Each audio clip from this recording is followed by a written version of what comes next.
like to talk. I'm gonna get you for that one. How many saw Chris Evans this morning? I just want to go beat him up. Because he's so awesome. No, I'm so glad you guys are here. I'm so very glad you guys are here. This is my favorite hour of every event that I do because I love talking with you guys and listening and sharing everything that you are excited about, things that I'm excited about. We will definitely get to questions. I just didn't want you to line up right away because I didn't want you to be standing there and your legs to go numb and you were to fall down. Because I have stuff to tell you, first of all. I want to give a big thank you to Phoenix Comic-Con. I made that mistake because we had a Star Trek premiere last night here! And our last Star Trek premiere was at Phoenix Comic-Con a few months ago. I got it all mixed up. I'm old. Bear with me. Trust me. But we had a great turnout last night, but I want to give a great thanks to Salt Lake and Dan Farr and Randall Lloyd, the people that run this show. I had so much fun last year. Fun is too short a word to even describe how much I loved last year. You guys, the organization of the convention, the spirit of the convention, the other guests that I've come to know and have great friendships with, and more than anything, you guys made my experience so wonderful last year that within 2 days of it being over last year, I was on the phone with Dan going, please, can I come back? I'll do anything. Just tell me what you want me to do. I'll do it. And so he's like, well, no, come on, please. And that's when I said, what if we premiere a Star Trek episode there? And they agreed, and so I am so happy to be back with you guys. I love you dearly.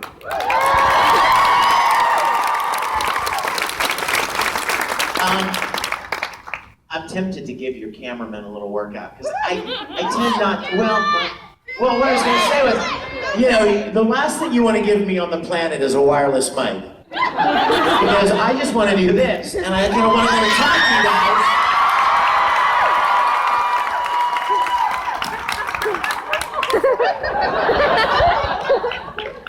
Now he's like, oh no, here he comes. Roll focus, roll focus.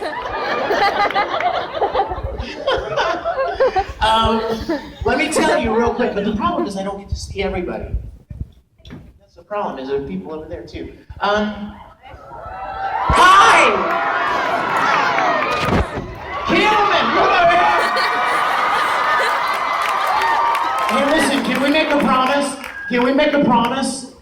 I want you guys to come down to the table after we're done here, because I'm going to spend the rest of the day down there, and I just want a little piece of Chris Evans. You know what I mean? I just want Chris Evans to look over at my table and go, who the hell is that guy? And why does he have so many awesome fans?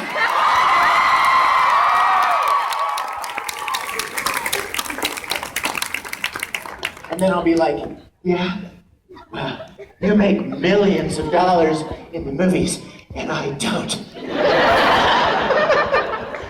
And I'm old, and you're young and handsome, so... Anyway, let me tell you real quickly a couple of things, like kind of housekeeping things that I want to definitely let you know about. Last year, how many of you were here last year? Welcome back. All the old people just went, ah. They know what I'm singing. Last year, I had at my table a live concert DVD. A lot of you may or may not know that I've been writing and producing and singing music twice as long as I've been voice acting. And last year, or a couple of years ago, I made a live concert DVD. And it has great music, great audience, great lighting, great camera people. And it also has songs from Full Metal, Dragon Ball Z,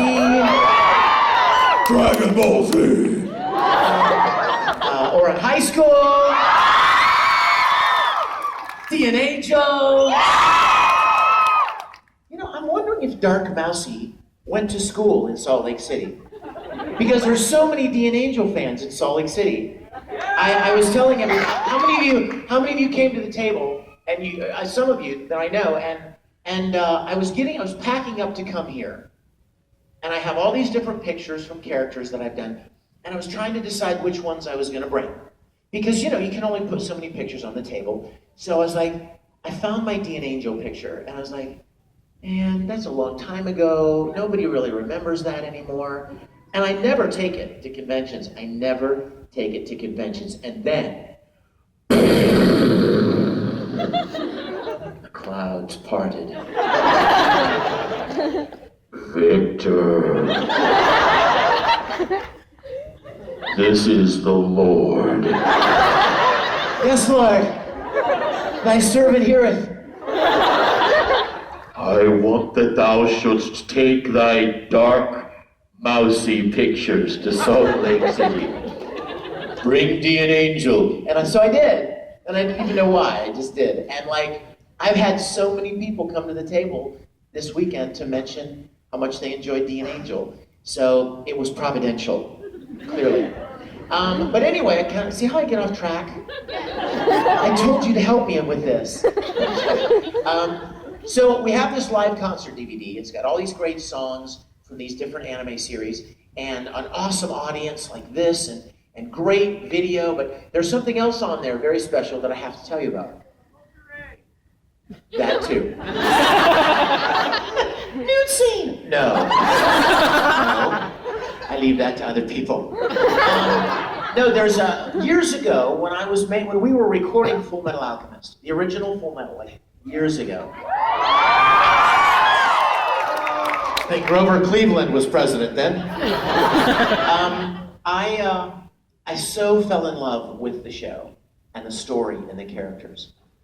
And I started thinking, dang, I would love to cosplay as Edward Elric.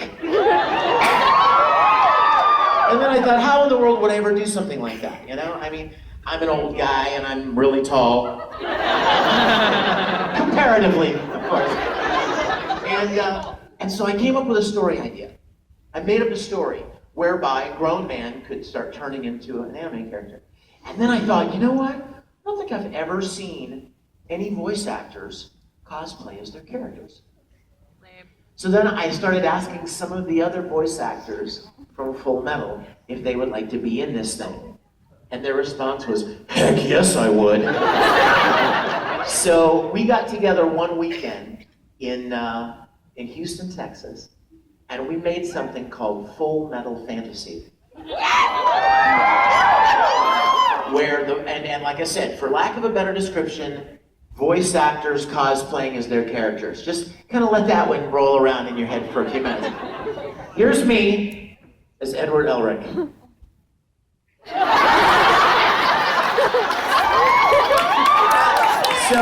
So we made this thing, and it's awesome fun. Live action, all the voice actors cosplaying. It's a great little story. And for a long time, well, actually, it's never been available. Never. You could see it maybe at a convention or at a concert that I performed, but I've never made it available to the fans. It's never been on YouTube. It was a very private thing. You can go ahead and answer and tell Michelle I said hello, okay? I recognize the ringtone. Anyway, and so when I was putting this concert DVD together, several people said, are you gonna put Full Metal Fantasy on there? And I thought, you know, maybe it's time to make it available to you guys. So it's on the DVD, along with my 1993 concert Star Search appearance. Now, a lot of you are like, Star Search, what's that? Is that when you point a telescope into the sky and you look at stars? No, it's the original American Idol, for lack of a better description. But I was a male vocalist challenger on Star Search in 1993. I had a mullet. And I wore a purple double-breasted suit. Is that terrifying or what? Oh my gosh, it was classic 90s. So I sang this song that I wrote, and I didn't win, and I was so embarrassed. And I was like, no one will ever see this video. I'm gonna bury it. Except, of course, for the 4 million people that saw it when it was on. So the years went by, and as I was putting this concert DVD together, I thought to myself, somebody said to me, are you gonna put any bonus features on the DVD? I was like, yeah, I should, right? DVDs always have bonus features. And they said, you know what you should put on there? Your Star Search appearance. And I was like, shut your pie hole. That's the worst idea ever. It was embarrassing. I won't do it. So I did it. So if you want a good laugh, the Star Search appearance is on there as well as the concert, the full concert, as well as Full Metal Fantasy. And I ran out of them last year. After I told you guys about it, several people came to the table, and I ran out of them last year. But I brought more this year, and some of you wrote me and asked me if I was going to bring them, so I did. So I'll have those at the table as well, okay? So please come down after and come to the table. Oh my gosh, can I just tell you, it would be a riot if all you guys came down there. Oh my gosh! Could you imagine how much fun it would be? Can I tell you something else real quick? I have to tell you. I do a lot of comic conventions, and I do a lot of events with other celebrities, like real celebrities. You know what I mean? I'm talking about like real stars. And no, hush, I love you. But you know what I mean. I'm talking about the real deal on TV, movies and stuff. And every time, I have to tell you this, I swear, as God is my witness, this is the truth. I'll get these wonderful people that'll come to the convention, come to my table, and then I'll be back in the green room with these real stars, and they all come up to me and they're like, who the hell are you? They're like, I love you. they're like, you know what I mean? And they actually get kind of jelly, you know? They get a little bit jealous because the anime fans are the best fans I've ever seen in my life. I'm not kidding. And you can go online and find plenty of videos where I've said that. That's confirmation. I've said it more than once. Guys, when I was a little kid, I went to Star Trek conventions dressed as Captain Kirk. Yes. And I would go to sci-fi conventions. I don't want to leave these guys out over here. I would go to sci-fi conventions. Now the camera was like, dang, he went behind that pillar and now I can't find him.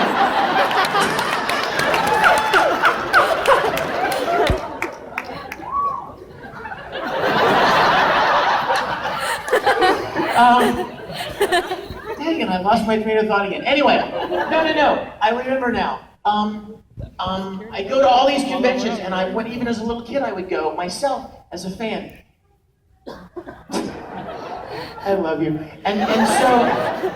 But no matter what fans I've ever encountered, sci-fi fans are great, and gaming fans are great, and cartoon, and comic book fans are great. But I'm telling you guys, there are no fans like anime fans.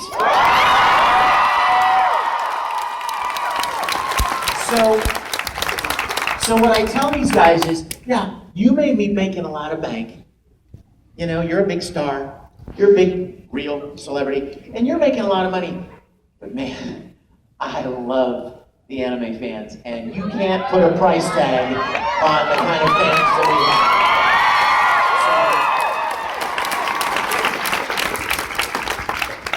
So, come down after the panel and come to my table and scare the crap out of everybody, okay?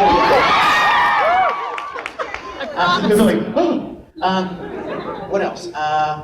If you don't know anything about our Star Trek series, please check it out. StarTrekContinues.com.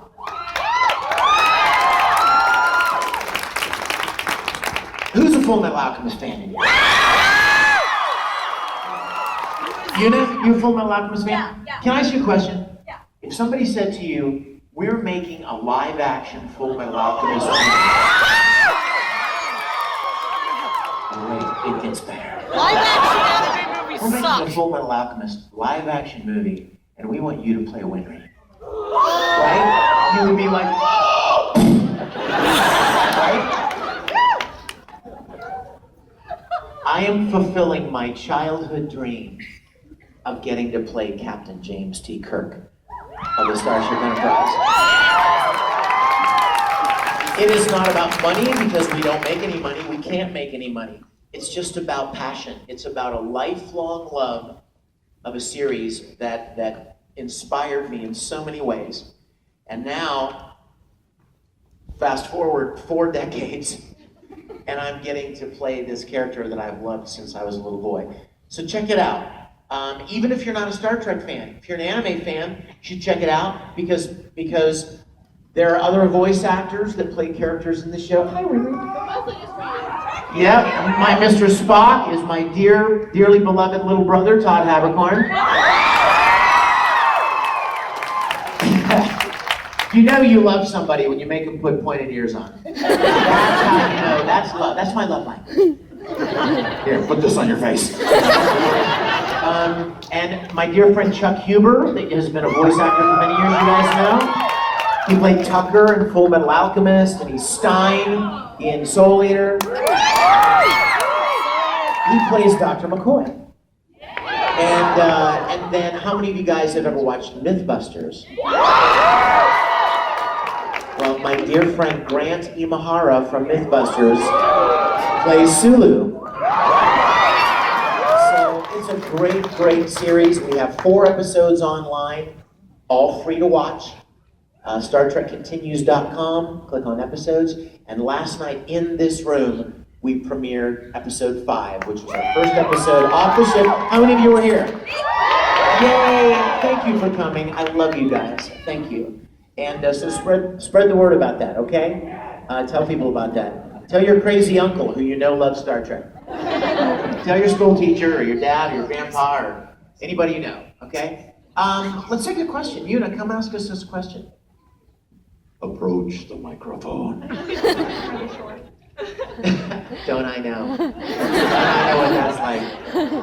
So I've been over here frantically trying to think of a question. She just ran to the microphone. She didn't even have a question. I was here last year and I didn't get to ask the question. Oh, good. Well, see, now you're the first one, right? I don't remember what it was. Oh, this is going to be good. What's your question? My question is, could you please not stand so close? Are you okay with it? She's okay with it, thank God. What is your question? I kind of wanted to know more about the Star Trek things. My friend and I were here yesterday. Sitting right there. Hi, what's his name? His name is Jonah. Hi, Jonah? I love it. Stay away from whales. They will eat you up. Sorry, I just had to go there. Bible jokes. Vic's really going down that one. That was not a joke. That was a Jonah thing. Yes. So what do you want to know about it? What can I tell you? Oh, I don't know. It's so to the T to the original because I've seen all the original episodes and I have them all on cassette. Yay! On DVD, I have them on. I love you. But I love you. No. You know what? Well, in a nutshell, because I know I know people want to talk about a lot of things, but let me just tell you, as far as the Star Trek thing is going, when I was your age, it was all about Star Trek for me. When I was 10, 11, 12, 13, 14, 15, 25, when I was young, I loved that show. I would go home every day, and I would take don't get scared by the word I'm about to use, cassette player. What the hell is he talking about? They're these little square boxes. They have tape inside them. They record stuff. Whoa! Why don't we have those? So I would take a cassette player because there were no video players, you guys. There was no such thing as video recording. And I would take a cassette player and I would sit it by the television speaker and I would record the episodes as they were on every day, and then I would put the cassette player under my pillow at night. And little skinny Vic would lay there and listen do the pillow to these episodes and go to sleep. And you guys, it made me start wanting to do and try things that I'd never tried before. I'd never made a prop before. I was freaking 10 years old, right? 11 years old. I never made a prop from a TV show. And I thought, I want to make a phaser. I want to make a communicator. How would I even do that? What does it look like? And I would watch I'd watch the episodes intently, and they would flip it open, it would make that cool little chirping sound, and the screen, the lid would look like it was some kind of a screen of some sort, and it'd be like, it's silver. No, it's gold! It's gold. And there's a little silver thing around the middle, and I was like, draw pictures. I was obsessed.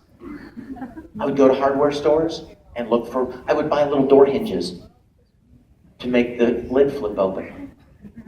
But a little voice inside my head would say, what do you think you're doing? You never made anything in your life. You don't know how to make stuff. But I was so inspired that I tried it anyway. And I was good at it. Right? You guys know exactly what I'm talking about, don't you? Because you watched an anime series or you watched a video game and you were like, I want to build that thing. Yes. Yes. And a little voice inside your head said, who do you think you are? You've never built anything in your life. Yes. But you did it anyway, and you were good at it. Right? Yes. Then I got my mom to teach me to use a sewing machine so I could make my own uniforms. And I would watch the TV show, and I'd be like, dang it, how did they get that black collar so tight around their neck? Because you can't pull it over your head. And I was obsessed. And I was like, Then there was a picture in a book. I can't remember the name of the book. It was either Star Trek Lives or The World of Star Trek. There's a picture of Chekhov.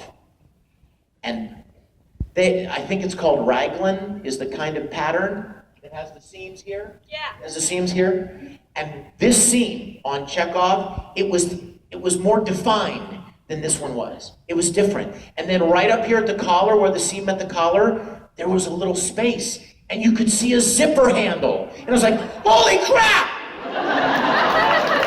It's a zipper!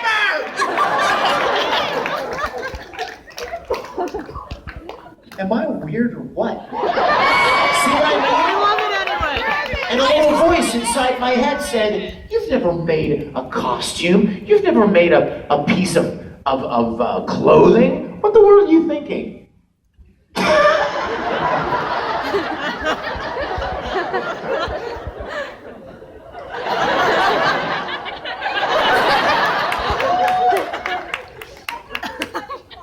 Yeah, right? But I did it anyway, and I had so much fun. And then I would round kids in the neighborhood up.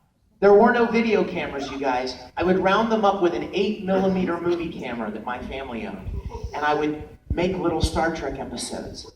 And I would make all the costumes, and I would hang models of the Enterprise in front of black poster board, and then I would run past it with the camera to make it look like the ship was going. I mean, I was obsessed. But the point is, it inspired me to do all of these things that I now do professionally at a professional level.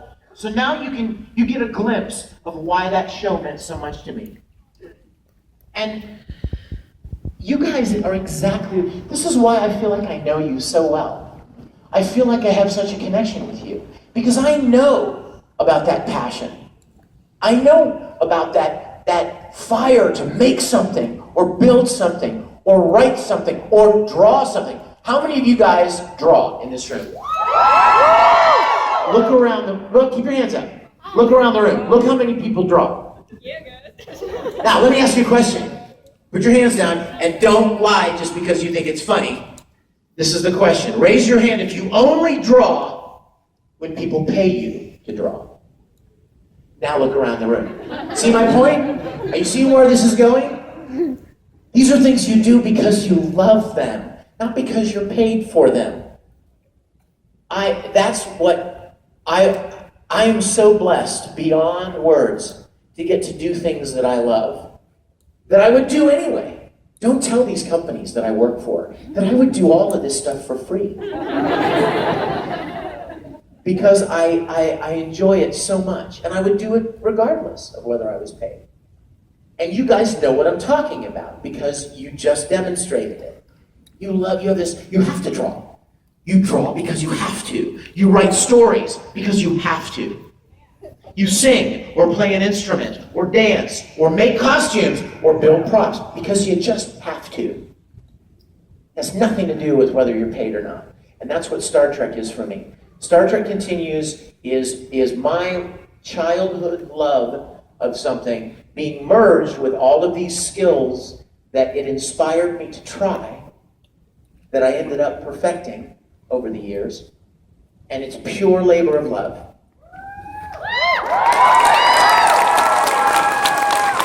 Okay, we talked too much about Star Trek. Sorry, I love you, Una.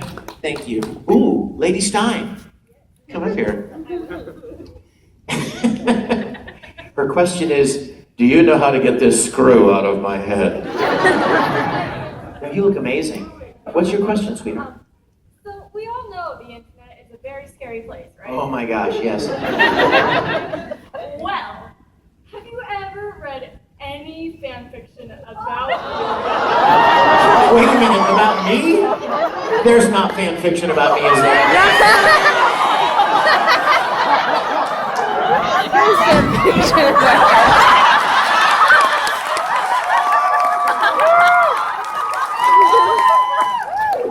What's it say? Do you really want the full details? No! This is a family show. Yes. No, I don't. No. The answer is very simply no. I've never read any fan fiction about me, and I hope I live long enough to never read it ever. I'm going to be doing a panel when I'm 98 years old, and you're going to come see me with your 4 children, and you're going to be like, have you read any of it yet now? And I'll be, damn you, I remember you. No! Leave me alone! I haven't, but I hope some of it's at least good. No, it's not. Thank you. Somebody in the front row, immediately. No. That was not good. I've read it. Can I take just a minute? I'm going to springboard off of that. Okay. Because I thought that question was going. Pardon me? Do what you will. Thank you. Because I thought that question was going in a different direction. She started out by saying, you know, the internet is a scary place. Right? There's pictures of you on the deep web. And I thought she was going to ask me about some of the really mean, hateful things that people say about me. You know what? This is one of the largest events I've done in several months, and I want to ask you guys to do something for me. Would you? Okay, listen close. When I was announced as the voice actor who's playing Reem in Free, I was so excited, you guys. I was so excited. And then I was heartbroken. Because with all of the wonderful people that were excited about the announcement and about the show being dubbed in general, there were a handful of people who, for whatever reason, can't help themselves. And they just start spewing lies, slander, meanness, hatred. And I don't understand. I just don't understand. And I'm going to tell you, a lot of it springs, and I'm going to stand right here in front of you on this camera, and I'm going to look you right in the face, and I'm going to tell you guys what I've told tens of thousands of people before you. One of the biggest things that these few people tend to say about me is that I'm homophobic. That I've been banned from conventions for making homophobic remarks, that I hate the fans, that I'm cruel to people. It makes me more heartbroken than angry, because I've spent so many years in this industry and have endeavored to be kind to people every single time, even if we didn't agree. I've never been cruel to anybody. I've never made any kind of homophobic remarks. And here's the scary part. Here's where that flawed thinking comes from. You ready? Christians hate gays. Vic is a Christian. Therefore, Vic must hate gays. Do you see it? That's the ignorant kind of misunderstanding that people fall into. And here's the sad part. The sad part is that most Christians aren't that way. Excuse me, real Christians aren't that way. I'm sorry, but we're not going to church. Don't get scared. But let me tell you something. I can't imagine anybody claiming the name of Christ and being hateful to people. I can't even understand where they get that. Christ, Christian, right? It's right in the name. And yet, there are a handful of them who do and say horrible things in God's name. And all you'd have to do, if you have half a brain, is to step back for 1 minute and go, okay, well, they're clearly deranged. That makes sense, right? Right? Yes. Common sense would tell you clearly that, it doesn't compute. God loves you, but he hates you. No, it really doesn't work that way. He just loves you. Period. End of story. No matter who you are, no matter what you've done, no matter where you're going, where you've been, he loves you. Period. That's it. But there are people out there in our industry, you guys, in the anime world. I guess they're lonely. I guess they're sad.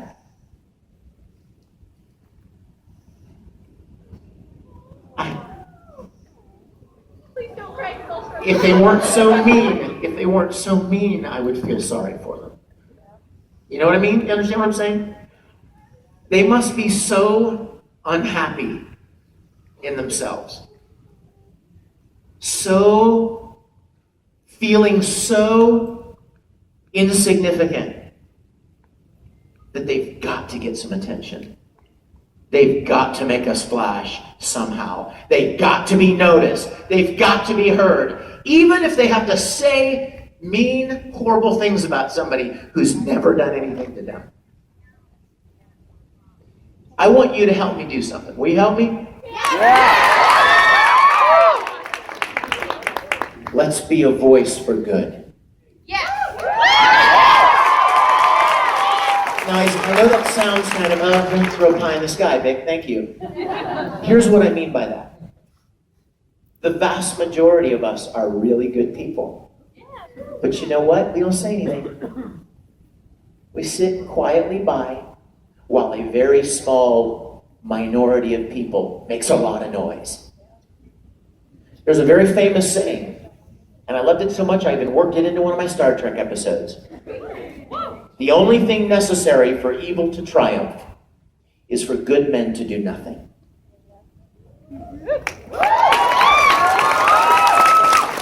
So I would like to ask you guys, as good men and women, do something. When you're online, when you're in forums, when you're on websites and you see somebody talking garbage, I'm not talking about me, I'm talking about in general.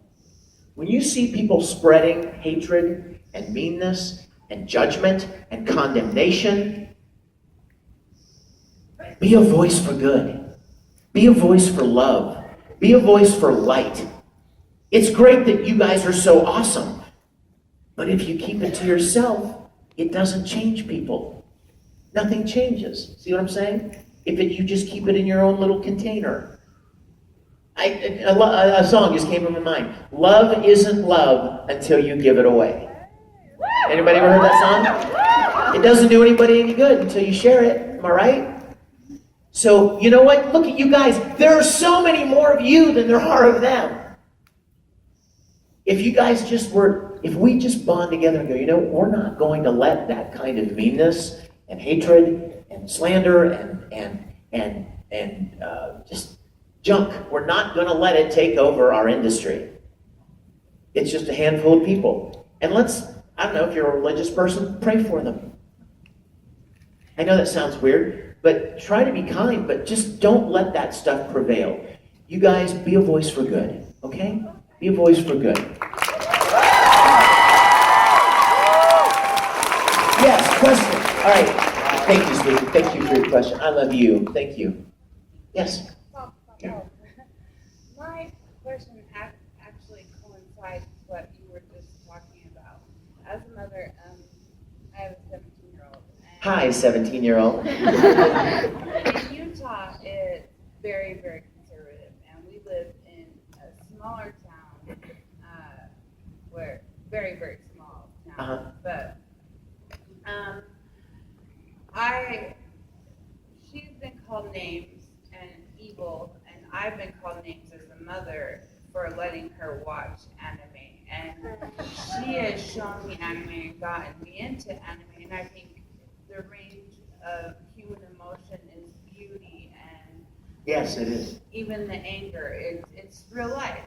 And but I just was hoping for some advice to deal with, because women, the mothers there won't hang out with me anymore. So a lot of them won't. And Wow. I just, and I think a lot of people deal with that in Utah, that I don't know if anybody else deals with that anime is bad, right? Well, you might be surprised. You might be surprised to find out that people feel that way all over the world, all over the country, all over everywhere I go. And it comes from ignorance, obviously. And I don't mean ignorant in a mean way. I mean like ignorant as in I don't know about it. I make a decision, I make a judgment about something I know nothing about. And here's what I hear. Thank you for the question, because I do want to. I will share something about that. Let me tell you this: the people that condemn others feel bad about themselves. It's not even you. It's not your 17-year-old.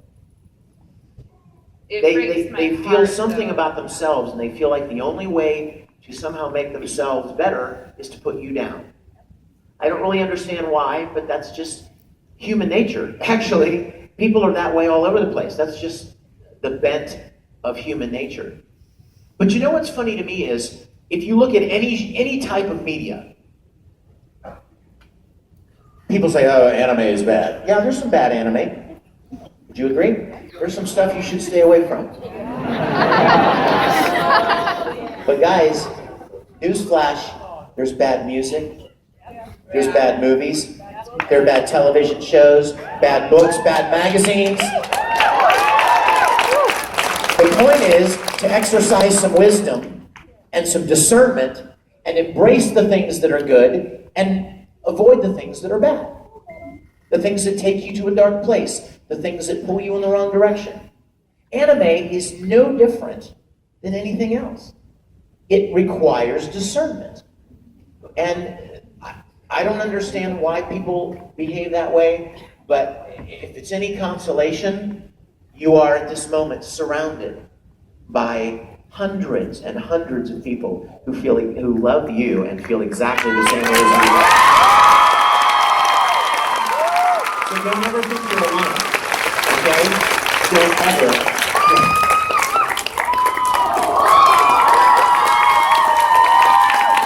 Don't ever think you're alone. Can I tell you something about moms? Let me tell you something about moms and parents. When I was a little boy, my mom would help me make uniforms, and she would take me to Star Trek conventions, and she hated it. But she loved me. So she supported me in the things that I loved. And to this day, we are best friends. Because back when I was growing up, and I was a little kid, and I was finding my way, she supported and encouraged me in the direction of things that she saw I loved or had a passion for. And every time I see a parent come to my table with their kids, I try my best, and some of you are probably in this room, I thank the parents. And I say, you know what, I don't even know if you're involved in anime, I don't even know if you get any of this stuff, but God bless you for being here with your kid and supporting them in the things they love. Because I know plenty of parents that dump their kids off at the front door and say, I'll be back at 6 o'clock. And I want you parents to know, I want you parents to know you're doing a really, really good thing a really good thing. This 17-year-old, one day, is going to be 47, and you guys are going to be tight, close, because right now, you're laying the groundwork for that. You are encouraging your child when your child is looking to be encouraged and supported. So don't be discouraged. You're doing a good thing, and this group, this room right here represents the smallest portion. I do these events all over the world. There are hundreds of thousands of people who support you and feel exactly the same way you do. So don't let your child be discouraged, okay?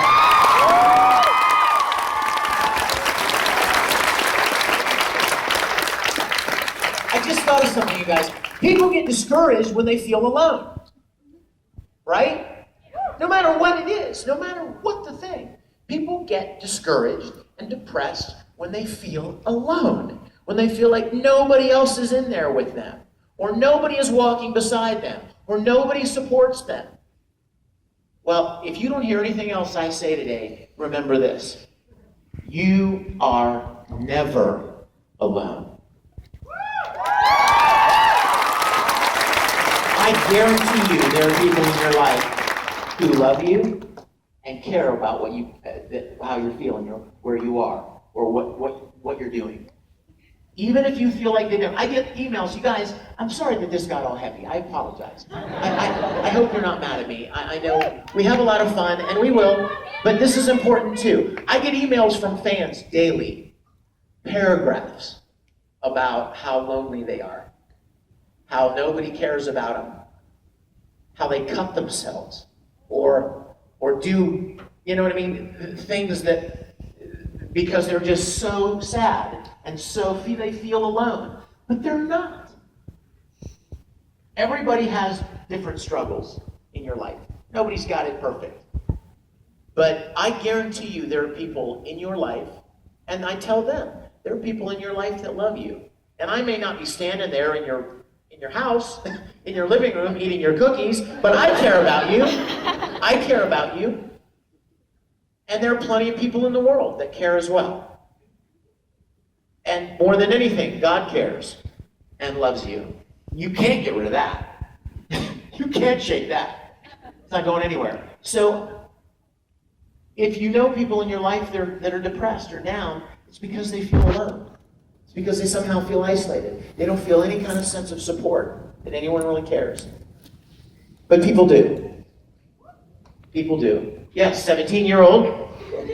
It's a family event. Yes, what's your question? Okay. What's your name?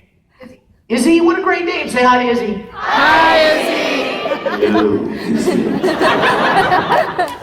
Are you the famous rock star Izzy Isborn? Oh, no. Sorry. I love your name. What's your question? Okay, so J. Michael Tatum once said that he thinks that Killia has a bunch of big black books, and he thinks that he writes it on every host member. And he said that he thinks that Tamaki probably has like 100. If Tamaki ever found and read them, what do you think he would say? And what do you think If Tamaki ever found what? The books that Killia wrote?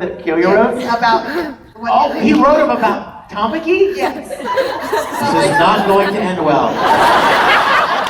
All the stupid things he's done. Oh, well.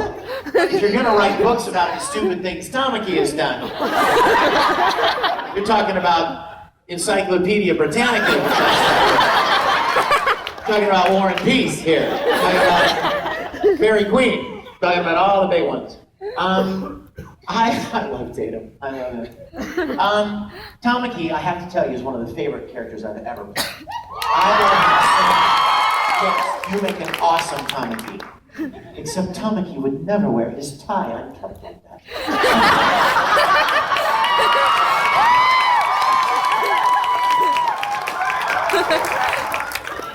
See, now you're fit for the ladies.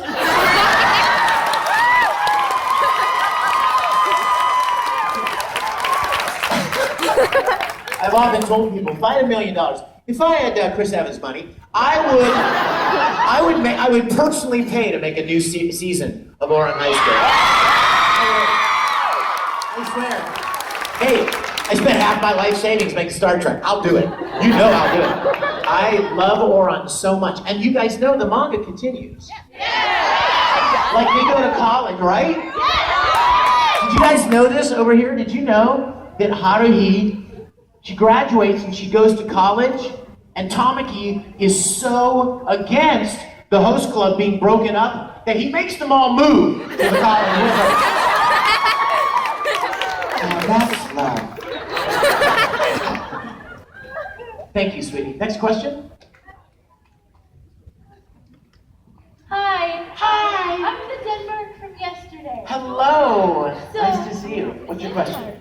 I was just wondering, so I've kind of used Anime is Released for like bullying and things, because I've been made fun of for countless things. I feel you.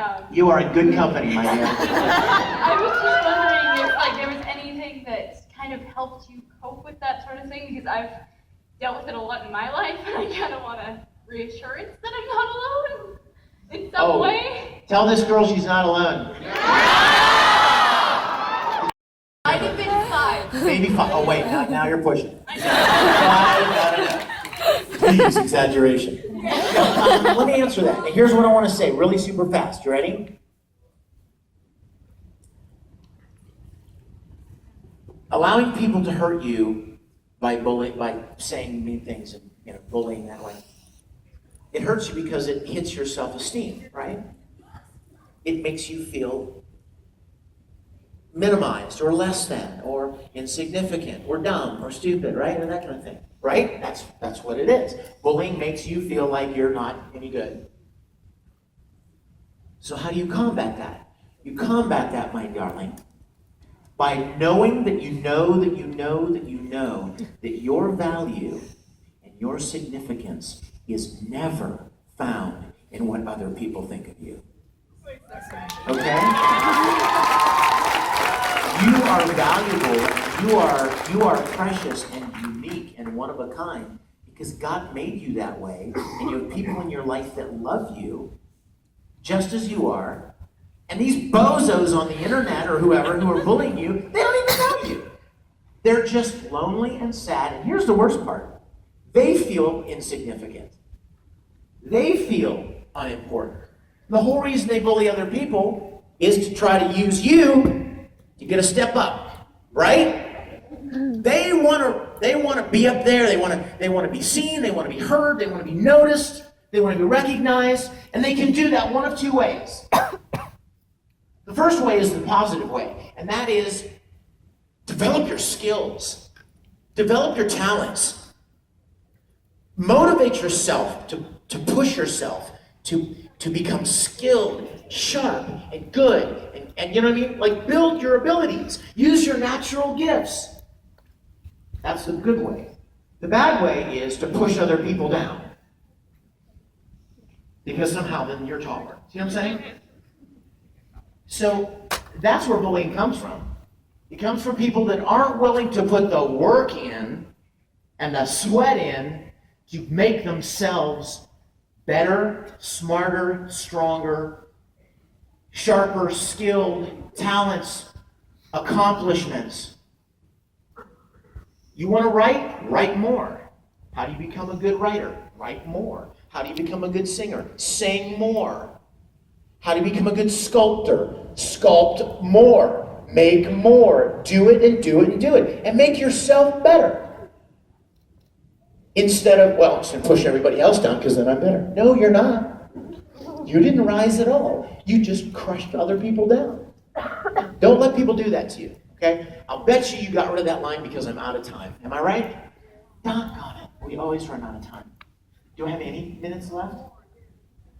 Like 30 seconds. Oh my gosh, it's like a TV commercial. If you're suffering from hemorrhoids. Okay, then let me just wind it up by saying this here. Envy loves you. The cameraman's like, thank God he's back on the stage. I can't lose him now. You guys, let me just say, first of all, I want to apologize if we got into some heavy stuff. It's important.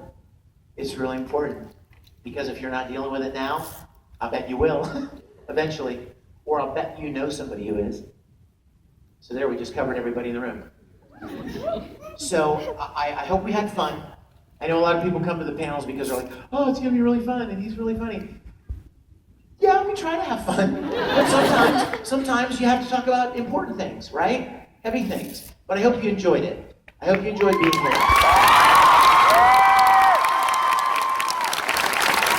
I love you guys with all of my heart.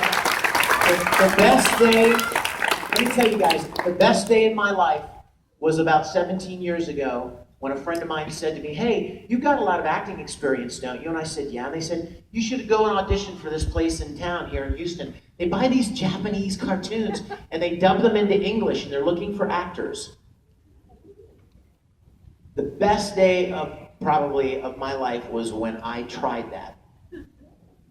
And a door opened and I just started doing it, and it has led to the privilege to be with you here today.